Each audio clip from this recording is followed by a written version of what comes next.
Chapter 2. Peacetime was not usually very profitable for Tony Stark.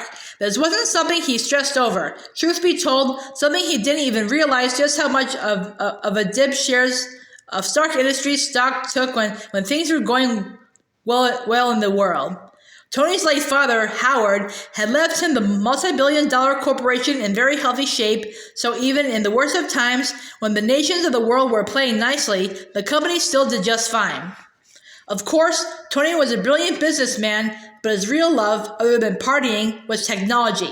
At age 4, he built his first circuit board, at 6, his first engine, and at 17, he graduated summa cum laude from MIT. At age 21, a few years after Howard's passing, Tony became CEO of Stark Industries.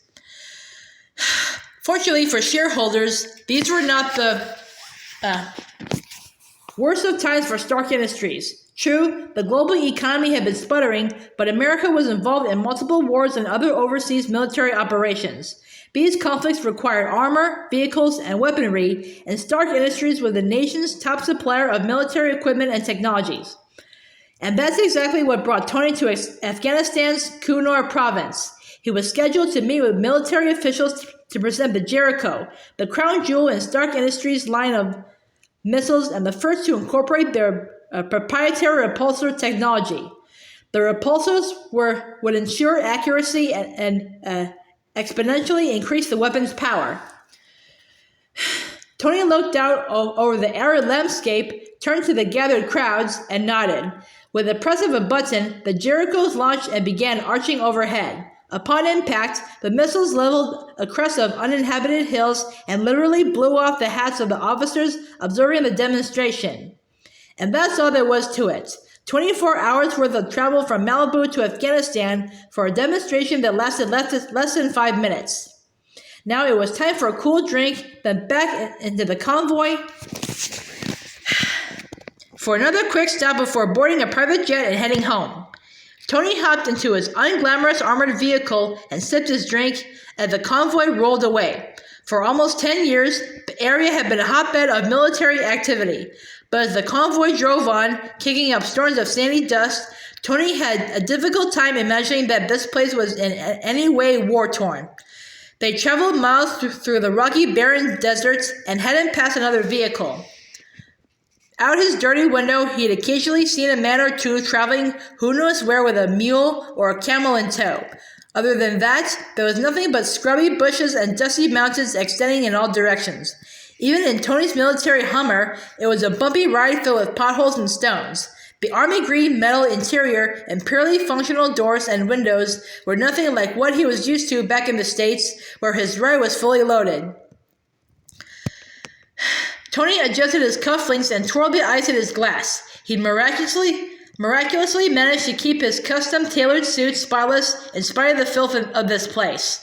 The 3 young, heavily armed soldiers who were escorting him had not said a word since they hit this poor excuse for a road. The officer sitting next to him looked over at Tony and then looked quickly away. Tony, bored, hot, and nervous that his clean suit would not stay that way much longer, decided to have some fun. I feel like you're driving me to a court martial. This is crazy. What did I do? What? We're not allowed to talk, Tony asked. We can talk, sir, the soldier said. Oh, so that is personal? Tony said sarcastically. No, you intimidate them, the driver responded.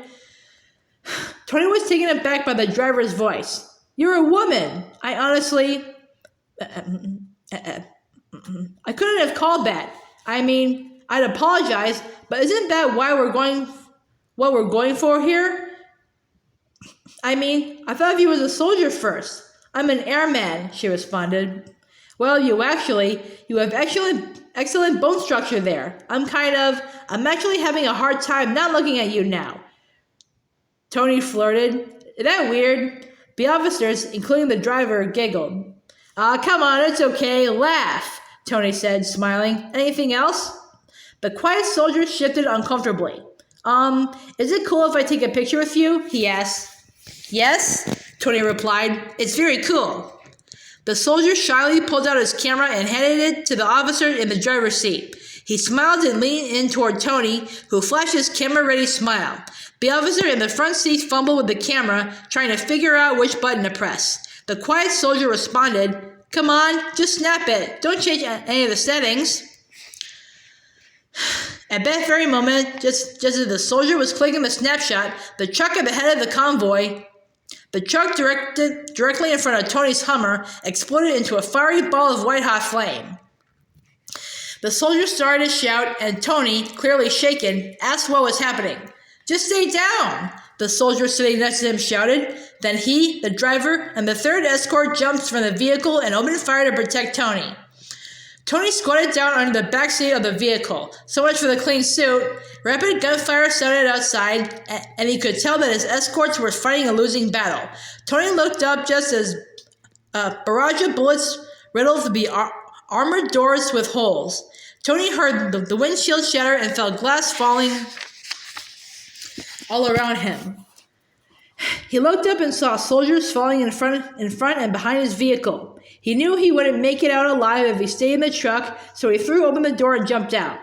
Bullets, shrapnel, and fire rained down around him, and he lunged into the air, dodging them, taking shelter behind a large rock. Sounds of warfare popped and echoed all around him as he grabbed for his cell phone. He frantically started to key in a phone number, trying to call someone, anyone, but before he could finish dialing, a wailing rocket soared overhead and landed just a few feet away from Tony. His eyes widened as he noticed the stenciling on the side of the beeping time bomb, which read, Stark Industries.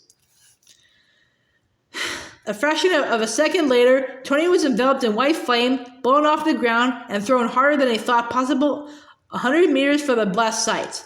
Tony was barely conscious. He struggled to tear open his shirt and realized that his Stark Industries Kevlar vest had been compromised.